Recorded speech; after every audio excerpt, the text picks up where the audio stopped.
نحمده ونصلي على رسوله الكريم اما بعد قال النبي صلى الله عليه وسلم انما الاعمال بالنيات جوامع الکلم هي احادیث نبویہ قلیلۃ الالفاظ وکثیرۃ المعانی۔ آج کے درس کے اندر ہم حدیث کے بارے میں پڑھیں گے، اس کی اقسام، مراتب اور اصطلاحات۔ آج کا یہ جو درس ہے یہ مدارس کے طلباء کے لیے، مقابلہ کا امتحان دینے والے طلباء کے لیے، اور اہل علم اور علم سے محبت رکھنے والے لوگوں کے لیے، علم کی جستجو رکھنے والے لوگوں کے لیے بڑا ہی اہم ہے۔ حدیث حضور صلی اللہ علیہ وسلم کے قول یا عمل یا تقریر کو کہتے ہیں۔ قول یا آپ صلی اللہ علیہ وسلم کی بات، عمل جو آپ صلی اللہ علیہ وسلم نے کوئی کام کر کے دکھایا ہو، اور تقریر یعنی آپ صلی اللہ علیہ وسلم کے سامنے کوئی کام کیا گیا ہو لیکن آپ صلی اللہ علیہ وسلم نے اس پر اعتراض نہ فرمایا ہو۔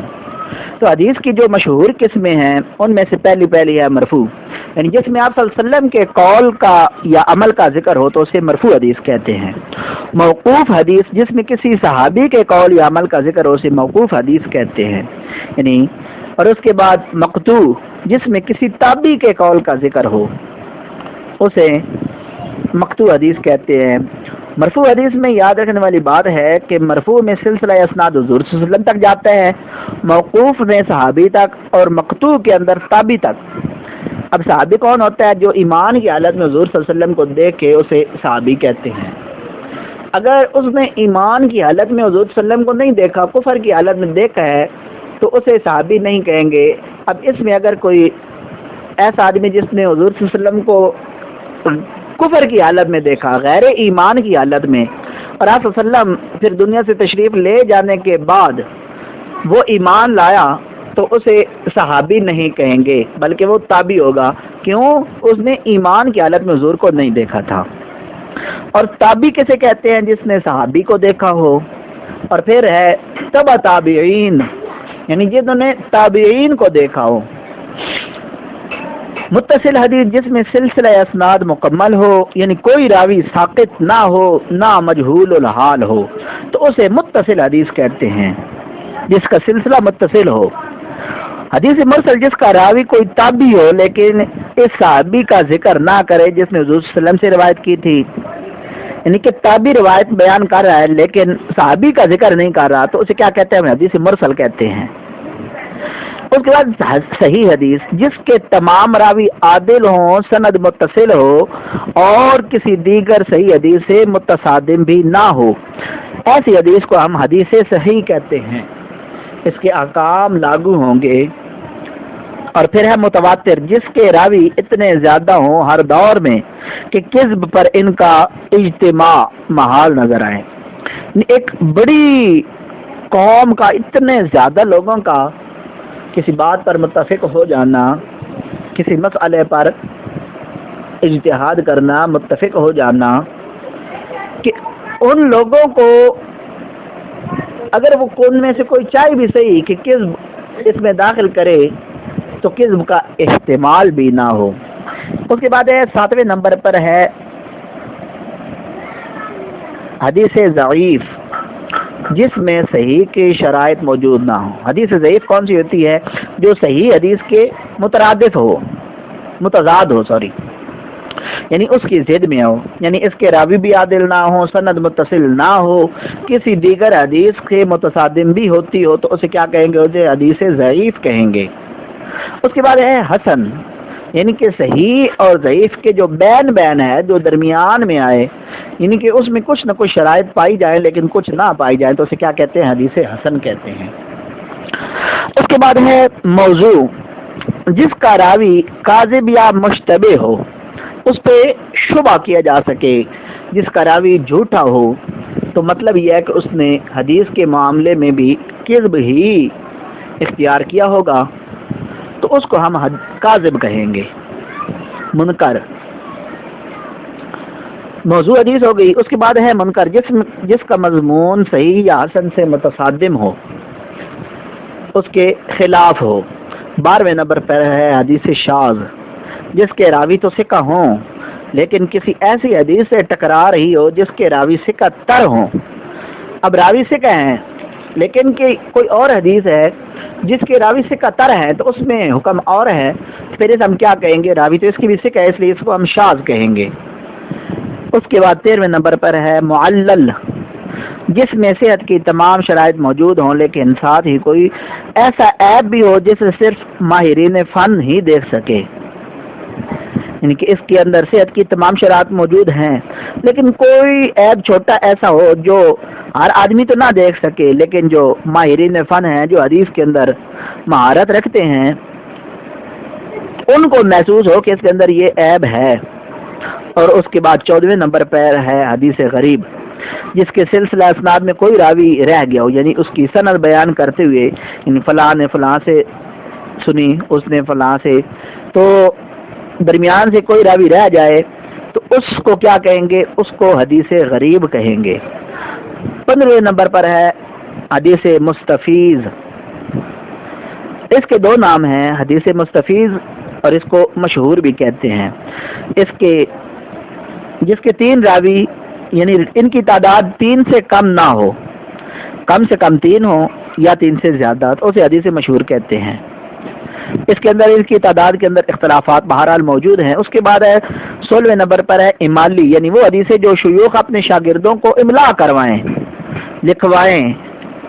اس کے بعد ہے 7ویں نمبر پر ہے مسلسل، جس کی سند میں راوی ایک ہی قسم کے الفاظ استعمال کرے، اسے مسلسل کہتے ہیں۔ اس کے بعد ہے محکم، جو محتاج تعویل نہ ہو، اس کی تعویل بیان کرنے کی ضرورت نہ ہو بلکہ حدیث بالکل واضح ہو۔ 19 نمبر پر ہے قوی حدیث، حضور صلی اللہ علیہ وسلم کا قول جس کے بعد آپ نے آیت بھی پڑھی ہو، میں قرآن کریم کی آیت بھی پڑھی ہو اور اپنی بات بھی ذکر کی ہو، تو اسے حدیث قوی کہتے ہیں۔ اب اللہ تعالیٰ کا قول ہوتا ہے، لیکن اللہ تعالیٰ اپنی بات میں وزن پیدا کرنے کے لیے، یعنی اپنی کوئی معاملہ ایسا مستحکم آ جاتا ہے، ایسا معاملہ آ جاتا ہے کہ اللہ قد استعمال کرتے ہیں، سین استعمال کرتے ہیں، تو اب دیکھیں اللہ کی بات ہو جائے تو وہی ہمارے لیے کافی، اور پھر کہیں اللہ تعالیٰ کہتا ہے جی پکی تھکی بات ہے، جس طرح قد سمیع اللہ، اس کے بعد اسی طرح کہ فلا الم نشرح لك صدرك ووضعنا عنك وزرك الذي انقض ظهرك ورفعنا لك ذكرك فان مع العسر يسرا ان مع العسر يسرا، کہ بے شک مشکل کے بعد آسانی۔ اور پھر اللہ تعالیٰ پہلے فرمایا کہ مشکل کے بعد آسانی ہے، پھر فرمایا پکی بات ہے مشکل کے بعد آسانی ہے، تو اگر یعنی کہ کوئی پہلی زندگی مشکل گزارتا ہے تو آخری اس کے لیے آسان ہو جائے گی۔ تو اللہ نے اپنی بات میں جس طرح تاکید پیدا کی، تو اسی طرح حضور بھی بعض اوقات اپنی بات کے ساتھ اللہ تعالیٰ کی جو کتاب ہے قرآن کریم، اس کی آیت ذکر کرتے تو اس کو حدیث قوی کہتے ہیں۔ 20ویں نمبر پر ہے اثر، یعنی کسی صحابی یا تابعی کے قول اور امر کو اثر کہتے ہیں، یعنی یہ فلاں سے یہ فلاں کا یہ عمل ہے، تو اسے ہم کیا کہیں گے؟ اثر۔ 21 نمبر پر ہے خاص، کسی خاص صورت میں حضور صلی اللہ علیہ وسلم کا خاص فیصلہ، اسے حدیث خاص کہتے ہیں۔ اسی طرح آگے 2 قسمیں ہیں 22 23، ناسخ منسوخ۔ ناسخ جس میں حضور صلی اللہ علیہ وسلم کی زندگی کے آخری حصے کے اقوال وہ ناسخ ہوتے ہیں پہلے اقوال کے لیے، یعنی کہ آپ صلی اللہ علیہ وسلم نے پہلے ابتدائی زندگی میں ایک کام کیا لیکن آخری زندگی میں پھر وہ کام چھوڑ کر اس کے بارے میں دوسرا بتایا، تو وہ اسے کیا کہیں گے؟ ناسخ۔ اور جو پہلے دور کی گزری ہوئی حدیث ہے، ابتدائی زندگی کے اقوال ہے، اسے کیا کہیں گے؟ منسوخ۔ تو اس کے بعد اصطلاحات کا ذکر آتا ہے۔ صحابی کسے کہتے ہیں وہ میں نے بتا دیا، جس نے آپ صلی اللہ علیہ وسلم کی صحبت اختیار کی ہو۔ تابعی کسے کہتے ہیں؟ جس نے کسی صحابی سے فیض پایا ہو۔ تبع تابعی کسے کہتے ہیں؟ جو کسی تابعی کا فیض یافتہ ہو۔